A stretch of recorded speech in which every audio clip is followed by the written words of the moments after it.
Hello, मैं Ram Avtar Singh Rao Asalpur education YouTube channel पे आप सभी का स्वागत करता हूं। जैसा कि हमने पिछले वीडियो में जो अध्याय 4 है आपके 10th क्लास कक्षा के हिंदी विषय का कवि देव द्वारा रचित, उसके जो 2 पद्यांश है उसके बारे में समझाया था।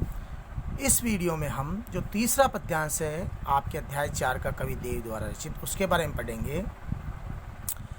जहरी जहरी झिनी बूंद है पड़ती मानो, गहरी गहरी घटा घेरी है गगन में। जहरी जहरी झिनी बूंद है पड़ती मानो। मानो उत्प्रेक्ष अलंकार का वाचक शब्द है। पड़ती यानी जान पड़ती है। झिनी यानी बारीक।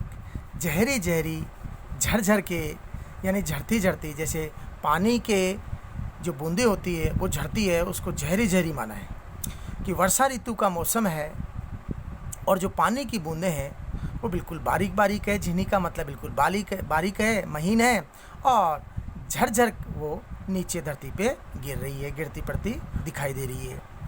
गहरी गहरी घटा घेरी है गगन में। गगन का मतलब आकाश। गहरी यानी घेरी हुई है, घटाएं यानी बादलों की काली काली घटाएं। गहरी गहरी घेर करके घनघोर रूप से, यानी कि जो आकाश में है बादलों की काली घटाएं हैं वो चारों तरफ घेरे हुई है। घनघोर घटाएं चारों तरफ छाई हुई है। पानी की बूंदें हैं वो झरझर झर रही है, झड़ लगी हुई है बरसात की। आन कहो शाम मोसो चलो झूलबे को आज। आन कहो, आन यानी आकर के कहा, श्याम यानी श्री कृष्ण ने, मोसो यानी मुझसे, चलो चलते हैं झूलबे को आज। झूलबे यानी झूला खाने, आजू यानी आज। एक गोपी कहती है कि उस मौसम में जब बादलों में चारों तरफ काली काली घटाएं हैं और पानी की बूंदें हैं वो उनकी झड़ी लगी हुई है, उस मौसम में श्री कृष्ण ने मुझसे झूला झूलने के लिए आकर के कहा कि चलो झूला झूलने के चलते हैं। फूली ना समानी, मैं फूली नहीं समाई।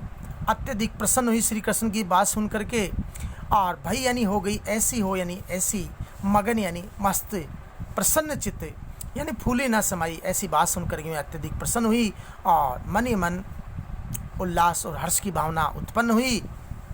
चाहते उठे, मैं जैसे उठना चाहिए, अर्थात रात्रि का समय था, सपना उसको आ रहा था और सपने में श्री कृष्ण ने उसको झूला झूलने के लिए कहा था। जैसे ही गोपी कहती है कि मैं झूला झूलने के लिए उठने के लिए तत्पर हुई, उठने की इच्छा हुई, उठ गई सो निगोड़ी नींद। निगोड़ी नींद का मतलब निर्दयी नींद।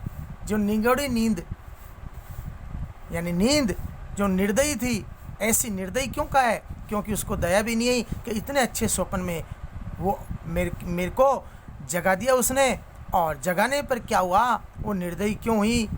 सोए गए भाग मेरे जागी व जगन में। जगन का मतलब संसार में। जागी यानी जाग गए थे, भाग यानी भाग्य। जो मेरे भाग्य श्री कृष्ण से मिलने हेतु जाग गए थे, मेरे भाग्य में श्री कृष्ण से मिलना लिखा हुआ था, श्री कृष्ण इस संसार में मुझे प्राप्त होने वाले थे, वो सोए हुए भाग जो मेरे जाग गए थे भाग, वो मेरे भाग सो गए, अर्थात श्री कृष्ण मुझे प्राप्त नहीं हुए। नींद खुल गई और सपने में श्री कृष्ण जो मुझे झूला झूलने की बात कर रहे थे वो बात बीच में ही टूट गई। आँखें खोली देखो, मैंने आँख खोल करके देखा तो घन है न घनश्याम, न बादल है न घनश्याम। किसका पर्याय बची है? श्री कृष्ण का। न श्री कृष्ण है न बादल है, अर्थात मेरा सपना टूट गया। तो जो काली काली बादलों का जो बादलों की घटाओं का जो सपना था, न तो वो बादल है, न घटाएं हैं, न पानी की बूंदें हैं, न श्री कृष्ण दिखाई दे रहे हैं।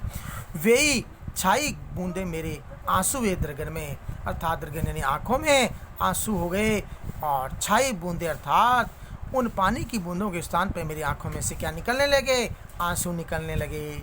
अर्थात इस पद्यांश में श्री कृष्ण द्वारा स्वप्न में आना और नींद के द्वारा उस स्वप्न को तोड़ा जाना, और जब देखा जाना कि न कृष्ण है न बादलों की घटाएं हैं तो आंखों में से आंसू आ जाते हैं। अत्यधिक पीड़ा का जो है संताप है गोपी को, उस नायिका को सहन करना पड़ता है। धन्यवाद।